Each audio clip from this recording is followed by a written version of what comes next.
So I should know this is what you're saying.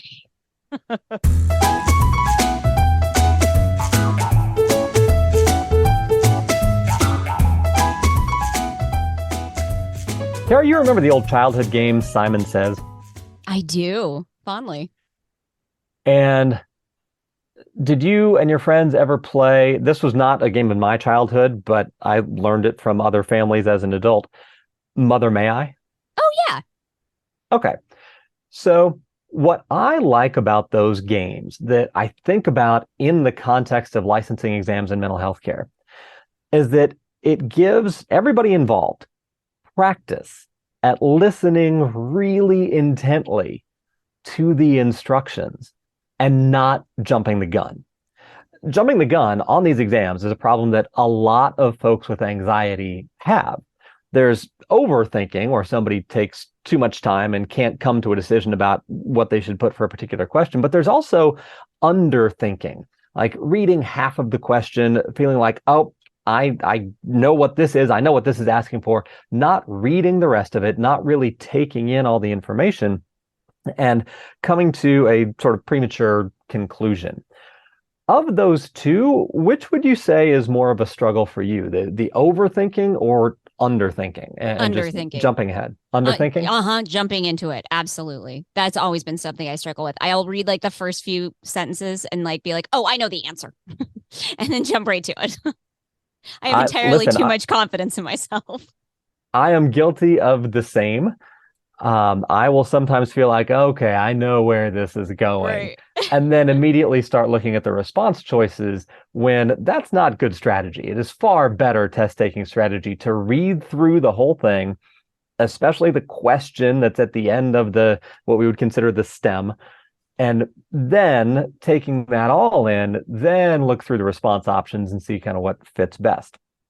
But this is a challenge sometimes when people have a question in front of them with a lot of information, right? How do you handle that complexity, hold it all, not get freaked out by it, but take it all in and actually answer the question that's in front of you? You, Carrie, are going to get practice with that today. Oh boy. Oh boy. Okay, here we go. Once again, for people who are new to the show, I'm Ben Caldwell. That is Carrie Wida. This is the Think Like the Test podcast. And here you go, Carrie. An MFT in a community mental health center receives a new client. The client reports that her family is having financial troubles because her husband recently was laid off, and they have been relying on her income from cleaning houses. Since the layoff, she has taken on 5 additional houses a week. She reports that her children have told her that she has become angry and mean, and she does not like the person she has become. She says that when she comes home from work, she is so irritable that she throws things. She also reports that she has been drinking more than usual. How should the MFT conceptualize her symptoms? And before you run through your decision-making process here, this question actually comes from our California MFT Clinical Exam prep program. It's not from our mock exams. It's from one of the earlier kind of test yourself assessments. So I should know this is what you're saying. I am saying, as a good, responsible MFT, you really should get this correct. Oh. No, I'm kidding. This is legitimately a challenging question because there is a lot that's here. Okay, so I mean, first of all, this is a huge paragraph. So I'm just gonna read all the answers to see what our options are. Okay. The client has repressed anger about her husband's layoff. Could be, but I'm not exactly sure how that would be useful in the short term. I think that could be something that obviously that could be happening, obviously. But there are some things in this that are like kind of like big dinging bell red flags that I think are like more short-term critical issues, like obviously drinking more than usual and the violence at home with children, I think are way bigger fires that might need to be put out before we start dealing with kind of what's underlying all of this stuff. So I'm not gonna cross it out, but I'm gonna say I'm not sure about A. B, the client may have a problem with alcohol and needs to be assessed for substance abuse. Yeah. Yeah, that I mean that just seems fine. Of course. Like that means that sounds fine. That sounds accurate. Like that would probably be a very important thing to do. Um okay. Let's B still in the running. C, the client's symptoms are largely due to her family's current economic stress. Uh okay, this feels very much like A. Um yeah, obviously, could absolutely probably does have something to do with that. But I'm not sure that that does anything for me right now, because I'm not a wealthy benefactor. I'm an MFT. So I can't just give her money to solve the problems. So I think we could come back to that later on in treatment, but that doesn't help us with the fires. So I'm going to put that on hold. D, the client needs to be assessed for anger management. Okay, I think yes, this feels very much like B to me. Yeah, obviously she probably does, because it sounds like her anger has increased, and it also sounds like neither she nor her children are happy with the level of her anger and the change that has taken place. So I think that is also still in the running. Those at least address the fires, in my opinion. I think you're missing one of the answers. Shouldn't there be E, all of the above? Shouldn't that be an option? You will never see. This is actually a Oh, good thing. For as much as I criticize these tests, this is actually a good thing about how they do the logical construction of exam items. You will never see, at least not on anything produced by the BBS, and I don't think any of the other exam developers either. You will never see an all of the above or none of the above huh. response, nor will you ever see combined logic where like D is A and C, but not Uh-huh. B. Uh-huh. You will also never see questions that are negative logic. Which of the following is not blank? Oh. And partly that's because when you ask a question in that way, it becomes as much a logic question as it does a content question. And the tests are not intending, they wind up doing it anyway, but they're not intending to capture your logical deduction ability. They're trying to capture your knowledge of the particular content. They're terrible at that for reasons that we will discuss as time goes on. But Sure. you're not going to see all the above, none of the above, that kind of thing.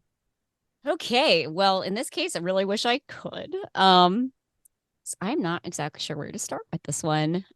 Okay. So So, it sounds like in your mind, a lot of these are reasonable answers. They are things oh, that yeah. sort of sound like they could hold, that you might think about or do with this family. So how are you going to narrow it down? Well, I'm not even sure I'm ready to narrow it down entirely, because now I'm thinking like, oh, but wait, the question is saying how should the MFT conceptualize her symptoms? Not necessarily like what should she do next? What should the MFT do next? So now I'm freaking myself out. Ugh. I'm Um, so glad you centered on that because that is a different question from assessment or treatment planning, right? yeah. Case conceptualization is a different animal. Yeah. Oh no. All of a sudden B and D or A and C are back in the running now for me. Um, okay. All right. Hold on. Let's think about this. Okay. How should the MFT conceptualize the symptom? Okay. So again, boy, I'm really struggling because like, yeah, like I see the wisdom in all of these things. I'm thinking conceptualized symptoms. That is usually like forming kind of a hypothesis about what might be going on. And then, you do your treatment planning and therapy progresses, kind of testing that hypothesis and seeing if that is, a helpful thing to pursue. I'm still struggling because there are some kind of safety critical issues that are involved in this situation. So I'm I'm let me relook at these more conceptual answers and see if they help me at all. Okay. The client has repressed anger about her husband's layoff. If I conceptualize this case in that way, I'm wondering if that does any good. Let me think. The client has repressed anger. I guess maybe if I conceptualized it that way, I might be encouraging her to talk about the anger in therapy, which might give her an outlet for it that might lessen the anger outbursts at home. Could be. Oh God, this is hard. Okay, then the other one is this client's symptoms are largely due to her family's current economic stress. Okay, if I conceptualize it that way,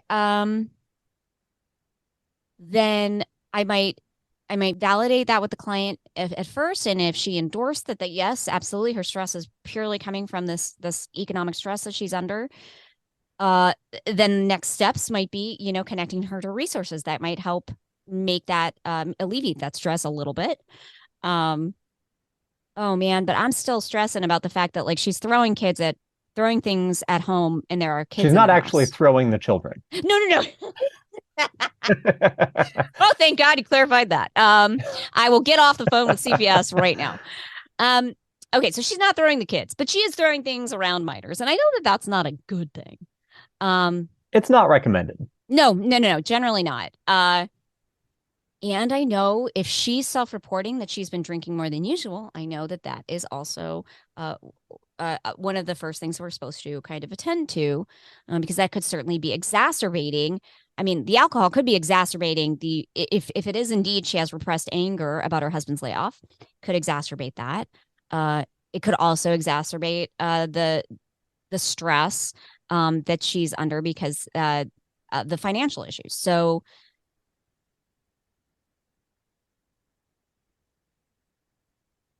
I may have talked myself into B because when I'm looking at it closely, that one that one offers both a conceptualization and also like a next step.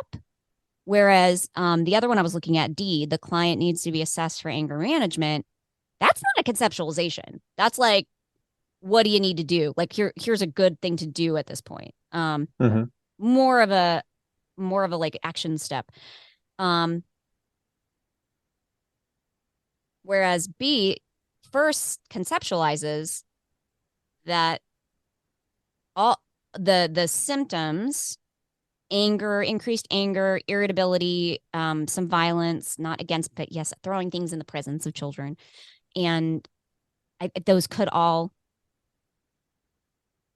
they could in fact be due to like overuse of alcohol, and needs to be assessed for substance abuse. That gives me a conceptualization that kind of addresses, I think, would seem like fires that need to be put out. Oh God, I'm really spiraling. I'm gonna go with B. I'm gonna go with B. Final answer. How confident are you on a scale of No, 1 to not at 10? all. Like a 2. Solid 2. I have no idea. So before I reveal the right answer here, when you see that word conceptualize, and this might be helpful, it's not just for folks who are taking the MFT clinical exam in California, but this also I think is pretty relevant for the national MFT exam. When you see that word conceptualize, what does that mean to you? What is a case conceptualization? It means how I understand the lens I'm using to understand what is going on for my client and what they're telling me. Okay, that's fair. And a good case conceptualization would, and it sounds like this was revealed in your decision making, a good case conceptualization should be explanatory, right? It should Mm-hmm. make sense of the symptomatic behavior that is occurring within the system. Yeah. So, one way that you could think about this question is to think about it as a categorization kind of question. And you started to get there with like the client needs to be assessed for anger management.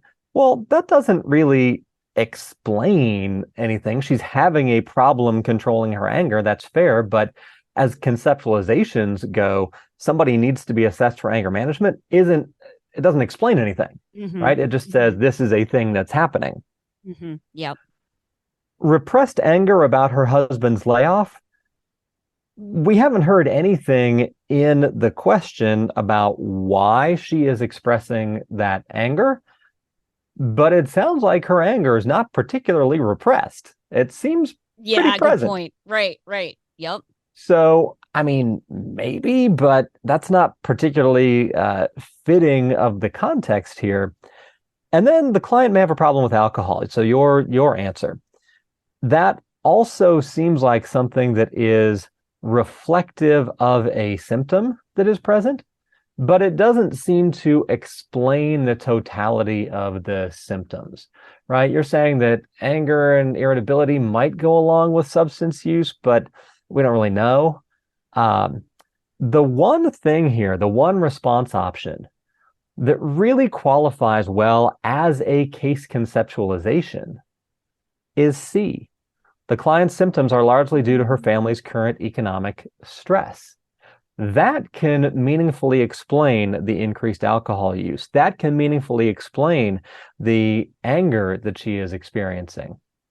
And it makes sense in light of the stressors that they are experiencing. So for MFTs, this conceptualization also reflects that you are coming from a genuinely systemic place in understanding how the larger system is acting upon the family.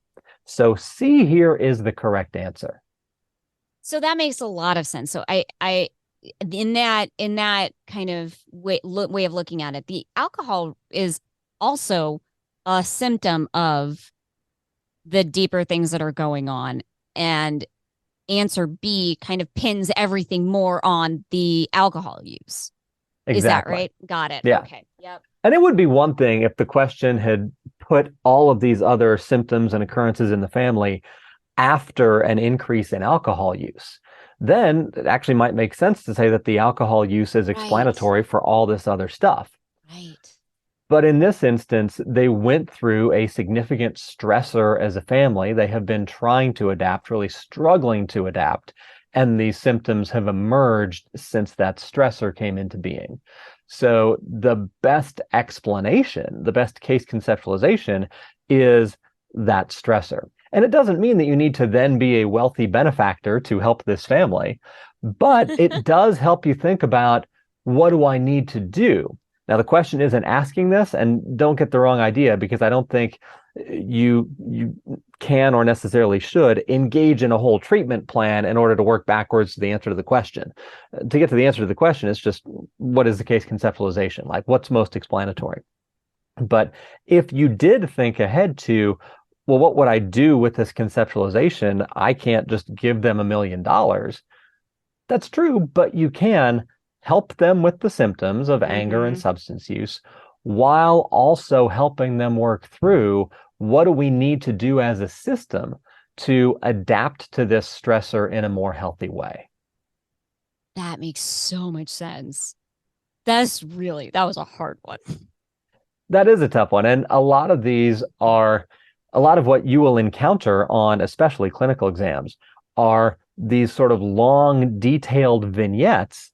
And then the question is largely a categorization question. Like, can you separate out what is a conceptualization versus assessment? Can you separate goals from interventions? Those kinds of categorizations, they come up in clinical exams all the dang time.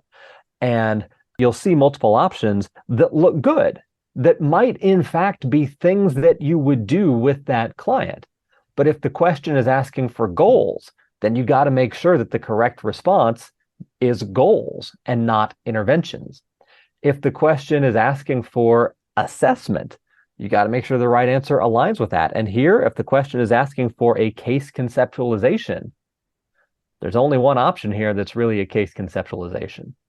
Oh, man, that makes so much sense. Whew, okay. If you would like to be better and faster than Carrie was at this question, check out all of our exam prep resources at bencaldwelllabs.com, including our 56-minute Think Like the Test video that addresses this and a number of other really good, useful test-taking strategies that can help improve your performance on exam day. Once again, that's bencaldwelllabs.com. On behalf of Carrie, I'm Ben Caldwell. Thanks for joining us.